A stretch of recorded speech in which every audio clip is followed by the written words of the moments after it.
Chào các bạn, chào mừng các bạn đã quay trở lại với kênh Nhịp Sống Nước Nga DT, chúc các bạn một ngày vui vẻ. Các bạn thân mến, dịch Covid-19 ở Nga đã gần như an toàn rồi, mùa du lịch đã bắt đầu khởi động. Chúng tôi xin giới thiệu với các bạn trọn bộ kinh nghiệm du lịch Nga để các bạn tham khảo. Nga là một đất nước không chỉ hội tụ nhiều luồng văn hóa châu Âu, mà còn được thiên nhiên ban tặng cho vẻ đẹp tráng lệ, những công trình kiến trúc đồ sộ vân vân. Đặt chân đến, chắc chắn du khách sẽ có cảm giác choáng ngợp, ngất ngây trước sự hùng vĩ, huyền diệu và vô cùng đa dạng của nơi này. Liên bang Nga là một quốc gia rộng lớn thuộc châu Âu. Nằm cách thủ đô Hà Nội, Việt Nam khoảng 6.736 km với chừng 9 giờ 30 phút bay. Không phải ngẫu nhiên mà người ta lại chọn đi Nga nhiều như vậy, bởi từ trước đến nay, nơi đây vẫn được xem là xứ sở hoa lệ đẹp nhất hành tinh. Không chỉ được tạo hóa ban tặng cho nhiều cảnh quan phong phú, nhiều công trình kiến trúc nguy nga, mê đắm lòng người hay nền văn hóa phong phú đặc sắc, mà hơn hết, người dân Nga còn cực kỳ thân thiện, mến khách. Ngoài biệt danh là một đất nước rộng lớn và xinh đẹp, xứ sở Bạch Dương cũng ẩn chứa rất nhiều điều thú vị. Đó là lý do, đất nước này từ lâu đã trở thành điểm du lịch hấp dẫn mọi du khách trên thế giới. Đặc biệt với du khách Việt Nam, nơi đây để lại cho bao thế hệ người Việt những ấn tượng khó thể nào quên. Mặc dù được cho là một quốc gia đắt đỏ và khó đi, nhưng xin đảm bảo với bạn rằng, ai đã có dịp đến đây một lần đều muốn quay trở lại lần thứ hai và lần thứ ba. Để chuyến đi của các bạn được trọn vẹn và như ý, các bạn nên tìm hiểu những thông tin mà chúng tôi sẽ giới thiệu ngay trong video này. Về múi giờ, nước Nga có diện tích rộng lớn cũng là yếu tố khiến cho Nga có nhiều múi giờ khác nhau. Nhưng các bạn chỉ cần quan tâm, ở Nga chênh lệch với múi giờ Việt Nam là 4 tiếng, ví dụ như ở Việt Nam là 9 giờ thì tại Nga sẽ là 5 giờ sáng. Nhìn chung vẫn không chênh lệch nhiều, các bạn có thể sắp xếp thời gian và đồng hồ sinh lý của mình để sớm thích ứng. Về ngôn ngữ, ngôn ngữ chính được sử dụng tại Nga là tiếng Nga. Ở Nga không sử dụng tiếng Anh, mặc dù đây là thứ ngôn ngữ rất phổ biến trên thế giới. Từ các miền quê cho đến các thành phố đông dân cư có trình độ cao, cũng không sử dụng tiếng Anh mà chỉ dùng tiếng Nga. Tuy nhiên, các bạn cũng đừng sợ, các bạn tải về điện thoại của mình ứng dụng Google Dịch và sử dụng thành thạo nó, thì cũng không có gì đáng ngại cả. Về tiền tệ, đồng tiền của Nga là đồng rúp. $1 hiện nay tương đương 75 rúp, tương đương 23.300 đồng tiền Việt Nam. Bạn nên đổi tiền trước ở các ngân hàng tại Việt Nam, nếu đổi ở Nga thì nên đổi tại ngân hàng đáng tin cậy, đó là Sberbank. Thời tiết ở Nga. Thời tiết ở Nga khá lạnh. Từ tháng 11 có thể đã có tuyết rơi. Thời điểm lạnh nhất vào mùa đông ở các thành phố có thể âm 10 độ C, nhiều vùng khác có thể âm 50 độ C. 3 tháng ấm áp nhất là tháng 6 đến 7 và 8, nhiệt độ lúc này khoảng hơn 20 độ C, đôi khi lên đến hơn 30 độ C, nhưng không nhiều. Thời gian hè hoặc chớm thu tức là từ tháng 5 đến tháng 10, có lẽ sẽ thích hợp hơn đối với khách du lịch Việt Nam. Tuy nhiên, khám phá mùa đông cũng là trải nghiệm rất thú vị, mà bạn cũng nên tận hưởng. Cách liên lạc khi ở Nga. Bạn có thể mua sim điện thoại hoặc đơn giản chỉ là sim dùng Internet 4G ở bất cứ cửa hàng điện thoại nào ở ngay sân bay hoặc trên phố. Một sim điện thoại mua số có khoảng $5 tương đương 350 rúp, dùng tương đối thoải mái trong một tháng. Để gọi từ Việt Nam sang Nga, các bạn thêm đầu số. +7 cộng số điện thoại, tại Moscow. Để gọi từ Nga về Việt Nam, bạn phải thêm đầu số. +84 cộng số điện thoại. Du lịch Nga mặc gì, cần mang theo trang phục nào? Ở Nga có 2 mùa rõ rệt nhất, do đó việc lựa chọn trang phục sẽ phụ thuộc vào thời điểm mà bạn đi là khi nào. Nếu đi vào mùa hè, thời tiết khá mát mẻ nên việc mặc đồ cũng dễ dàng hơn. Bạn hãy chuẩn bị những bộ quần áo thật thoải mái, lịch sự như đầm dài, chân váy mix, áo thun, quần jean, chiếc áo khoác dài vân vân. Nói chung là những bộ quần áo thật trẻ trung và phong cách, nhưng bạn cũng đừng quên mang theo một cái áo khoác mỏng, để phòng có hôm trời mưa sẽ hơi lạnh một chút nhé. Về giày dép, bạn nên chọn cho mình những đôi giày thật thoải mái như giày thể thao, giày đế bệt chẳng hạn. Đặc biệt đối với các bạn nữ, nên hạn chế đi giày cao gót vì việc di chuyển nhiều sẽ khiến bạn bị đau chân đấy. Khi vào thăm cung điện mùa đông ở Saint Petersburg, bạn bắt buộc phải đi giày nhẹ, đế bệt vì bạn phải đi bộ rất nhiều. Ngược lại, mùa đông ở Nga rất lạnh và có tuyết, bạn hãy chuẩn bị những bộ trang phục giữ ấm cơ thể, luôn là vấn đề cần ưu tiên. Do đó hãy mang theo một chiếc áo ấm dày, những chiếc quần dài, áo giữ nhiệt, áo len và cả mũ, tất tay, tất chân vân vân để đảm bảo đủ ấm. Phương tiện đi lại tại Nga. Di chuyển bằng taxi. Taxi ở Nga có rất nhiều loại hình và rất nhiều hãng cũng như đủ các loại dịch vụ. Tuy nhiên các bạn nên cài ứng dụng Yandex Taxi, dùng sẽ thuận tiện hơn vì taxi của hãng này gọi nhanh. Và hiện đầy đủ thông tin của lái xe như họ tên, số điện thoại, biển số xe màu gì và xe loại gì. Hãng công nghệ này được coi như là Google của Nga. Nếu các bạn có trẻ em đi cùng dưới 7 tuổi, phải đặt loại xe có ghế dành riêng cho trẻ em. Nếu các bạn đặt xe bất kỳ mà tài xế không có ghế dành cho trẻ em, họ sẽ từ chối chở. Về giá tiền đi taxi ở Nga tùy thuộc vào thời điểm bạn đặt xe, đang tắc đường ở mức độ nào. Nếu không tắc đường, thì chi phí cho quãng đường 20 km hết khoảng 600 rúp, tương đương $8. Lưu ý!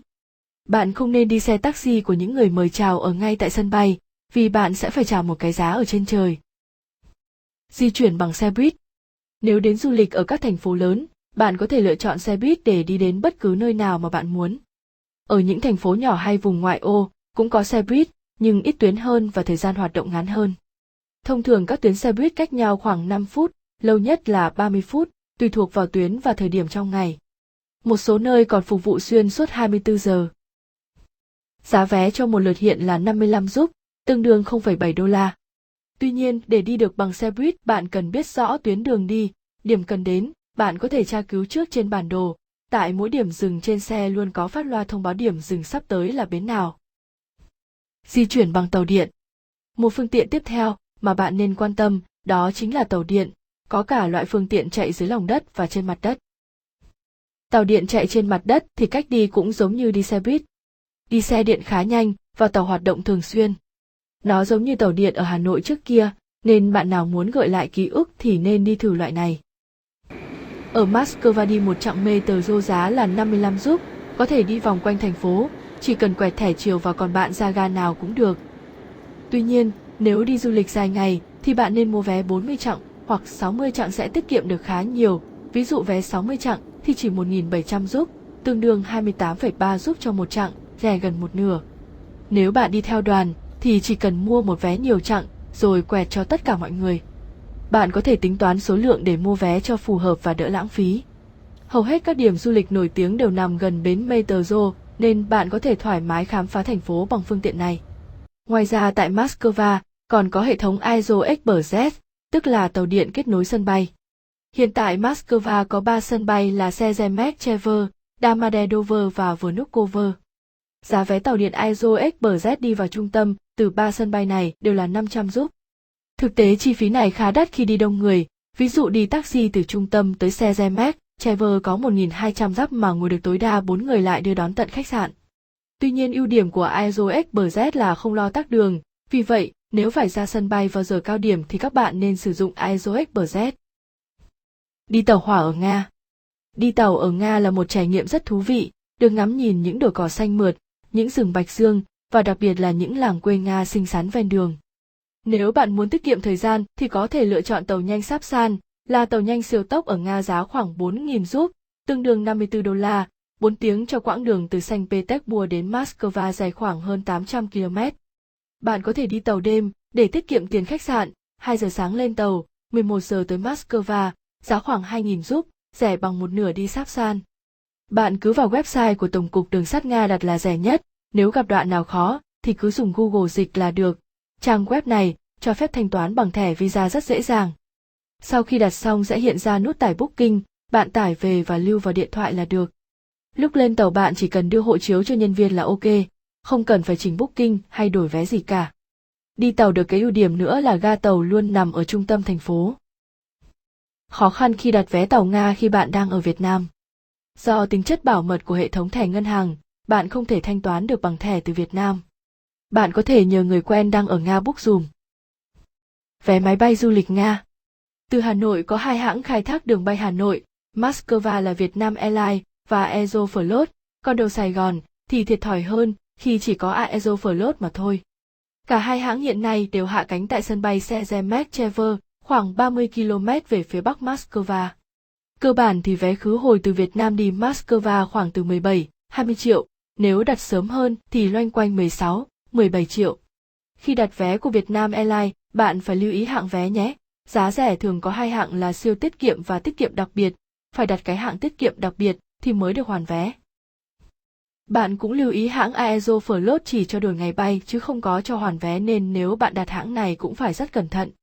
Hành lý của Vietnam Airlines là 30 kg ký gửi và 7 kg xách tay, còn Aeroflot tùy từng thời điểm có khi là một kiện 23 kg, có khi được 2 kiện mỗi kiện 23 kg ký gửi và 10 kg xách tay. Ngoài vé máy bay khứ hồi chặng Hà Nội và Moscow, bạn còn phải đặt vé máy bay chặng Moscow đến Saint Petersburg nữa. Nếu bạn muốn trải nghiệm cả máy bay và tàu hỏa ở Nga, thì chỉ đặt vé máy bay cho chiều đi từ Moscow đến Saint Petersburg thôi. Có rất nhiều hãng khai thác đường bay này, từ ông lớn Aeroflot tới hội giá rẻ như S7 Airlines. Các bạn luôn lưu ý, hành lý ký gửi và xách tay hãng quy định bao nhiêu kg thì bạn chỉ được phép đóng gói chừng đấy kg. Nếu thừa ra dù chỉ 1 kg, họ cũng sẽ bắt bạn mở ra và bỏ lại bớt hành lý.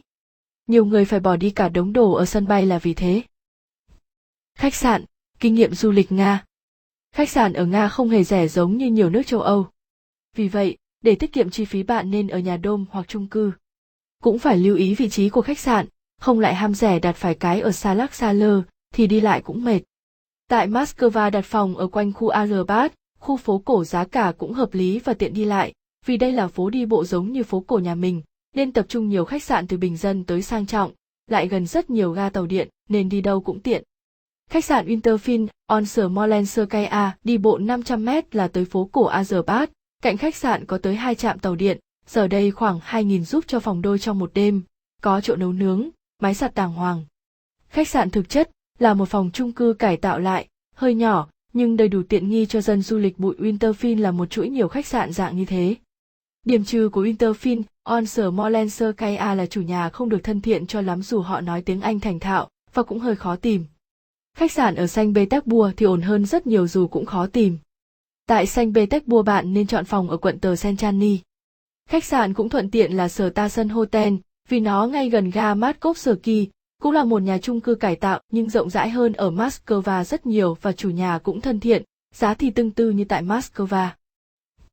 Nói chung thì đặt phòng khách sạn ở Nga cũng khá đơn giản, bạn cứ vào các trang web nổi tiếng như Agoda hay Booking để đặt tùy với nhu cầu và không có gì khó khăn cả. Tôi gợi ý thêm cho các bạn một số khách sạn ở Nga được đánh giá tốt và thuận tiện đi lại. Tại Moscow có các khách sạn Kremlin Hotel, khách sạn thuộc chuỗi Winterfin, Fason Hotel. Tại Saint Petersburg có các khách sạn Central City Hotel, Gzafitl Hotel, Goni Hotel. Đường link trang web của khách sạn mình để bên dưới phần mô tả nhé. Lưu ý về khách sạn ở Nga. Khách sạn ở trung tâm đa phần là khách sạn cũ, nếu là khách sạn mới thì giá rất đắt. Khách sạn ở khu vực ven, cách trung tâm quảng trường đỏ khoảng 10 km trở lên, thì khách sạn sẽ mới hơn và rẻ hơn. Bạn nên book khách sạn nào nằm ở gần ga tàu điện ngầm để tiện đi lại. Ăn uống ở Nga. Phải nói đồ ăn của Nga không đắt, tầm 300 đến 400 giúp cho một người trong một bữa là khá đầy đủ rồi, nhưng đồ Nga rất khó ăn với một số người. Tuy nhiên cũng có vài món ngoại lệ như phô mai dây, sữa tươi, bánh mì, dâu tây vân vân. Bạn có thể tìm kiếm các quán ăn nổi tiếng qua TripAdvisor, mình gợi ý một vài món nên thử khi tới Nga như súp củ cải đỏ, bánh mì Nga, salad Nga, trứng cá hồi, thịt cừu nướng sa sờ lức vân vân. Nếu bạn không muốn ăn đồ Nga, thì hiện nay tại tất cả các thành phố lớn của Nga đều có các quán ăn nhanh của người Việt tại các trung tâm thương mại, tại đây bạn thoải mái ăn như ở nhà.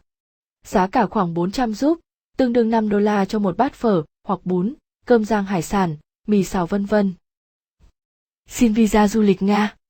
Từ 2020, Visa Nga đã chuyển qua nộp hồ sơ tại trung tâm tiếp nhận visa VFS Global, bạn sẽ đỡ mất công sức xếp hàng hay bổ sung giấy tờ vì đỡ bị hạnh hoẹ.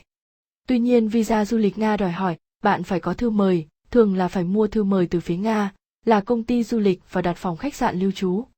Chi phí sẽ khá cao và mất công gửi ship thư mời về Việt Nam. Phí mua thư mời khoảng $100, $120.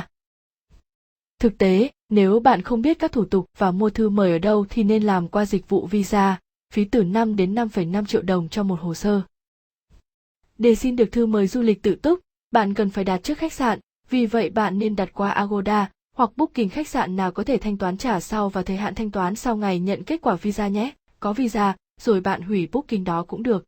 Cùng với đó là Booking vé máy bay, chỉ cần Booking thôi, không cần xuất vé. Quan trọng nhất là thông tin booking vé máy bay và khách sạn phải khớp nhau về thời gian. Công ty du lịch cũng sẽ dựa trên các booking đó để cấp thư mời cho bạn. Sau khoảng 3 đến 4 ngày thì bạn nhận được thư mời bản gốc có con dấu của GSO Travel. Việc tiếp theo sau khi có thư mời là mua bảo hiểm du lịch. Cái này thì đơn giản, giá khoảng 400.000 đến 600.000 đồng cho 10 ngày du lịch châu Âu. Xong rồi bạn vào trang chủ VFS Global để đặt lịch hẹn và nộp hồ sơ. Tóm lại hồ sơ xin visa Nga của bạn bao gồm hộ chiếu bản gốc, thư mời du lịch, booking vé máy bay, booking khách sạn, bảo hiểm du lịch, tờ khai xin visa, có dán ảnh, lệ phí visa Nga 20 đô la. Bạn kiểm tra lại lệ phí tại thời điểm hiện tại cộng với lệ phí của VFS Global nữa. Khoảng 800.000 đồng. Lưu ý về xin visa Nga. Nếu không dành thủ tục và không có thời gian bạn nên làm visa qua dịch vụ. Các bạn có thể liên lạc với tôi sẽ chỉ cho các bạn dịch vụ có uy tín. Một số điểm cần tham quan ở Moscow. Đại cung điện Kremlin, quảng trường đỏ, nhà thờ Thánh Basin, phố cổ Azerbat, công viên chiến thắng, bảo tàng bức tranh tròn, trường đại học quốc gia Lomonosov, chợ lưu niệm. Một số điểm cần tham quan ở Saint Petersburg. Cung điện mùa hè Peterhof, cung điện mùa đông, nhà thờ Thánh Isaac, bảo tàng Hermitage, pháo đài Peter và Paul. Về các địa điểm nên đến tham quan ở Nga, chúng tôi có riêng từng video hướng dẫn chi tiết về lịch sử văn hóa và những lưu ý khi đến tham quan từng địa điểm đó. Các bạn tìm xem trên kênh của chúng tôi nhé. Hoặc các bạn ấn trực tiếp vào đường link trong phần mô tả bên dưới. Thông thường, mọi người đi Nga đều dành ra khoảng thời gian ít nhất là 1 tuần, nhiều hơn thì 10 đến 15 ngày. Nói chung đi bao lâu còn tùy thuộc vào kế hoạch cũng như mức kinh phí của bạn. Nhưng lưu ý, Nga rất rộng lớn và có rất nhiều thứ để khám phá. Hơn nữa, một lần đi là một lần khó, các bạn hãy cố gắng sắp xếp thời gian cho thật thoải mái để tận hưởng trọn vẹn xứ sở Bạch Dương nhé. Một số lưu ý thêm khi bạn vào Nga. Để làm thủ tục nhập cảnh tại sân bay đến Nga, bạn cần mang theo hộ chiếu gốc còn hạn ít nhất 6 tháng trước ngày khởi hành. Khi làm thủ tục không chen lấn xô đẩy, đứng chờ ở vạch đỏ theo quy định của Hải quan nước Nga. Khi nhập cảnh vào nước này, mỗi người sẽ có một tờ giấy nhập cảnh, nó rất quan trọng trong thời gian lưu lại tại đây. Nếu không có nó bạn sẽ không được lưu trú tại khách sạn. Đồng thời khi rời khỏi Nga, bạn cần lưu ý dấu xuất cảnh của Nga đóng vào hộ chiếu. Do bất đồng ngôn ngữ hoặc phát hiện những vấn đề trong hộ chiếu hoặc thị thực, du khách có thể bị cách ly để kiểm tra tại sân bay. Nhưng đừng lo, hãy bình tĩnh báo cho người đi cùng biết và có thái độ hợp tác với hải quan. Nếu bị giữ quá 2 tiếng, bạn nên liên hệ cho cơ quan đại diện ngoại giao của Việt Nam tại Nga để được can thiệp. Số tiền được phép mang theo, nếu dưới 5.000 đô la, bạn sẽ không phải khai báo với hải quan. Những đồ vật có giá trị trên 500 đô la bạn nhớ phải khai báo, để tránh bị đánh thuế và không để trong hành lý. Du khách lưu ý không mang theo tài liệu mật, các vật dụng nhọn bằng kim loại như dao, kéo, nĩa, vũ khí, vật liệu cháy nổ vân vân và các loại thực phẩm sống như mắm, rau củ quả tươi cũng không được mang theo.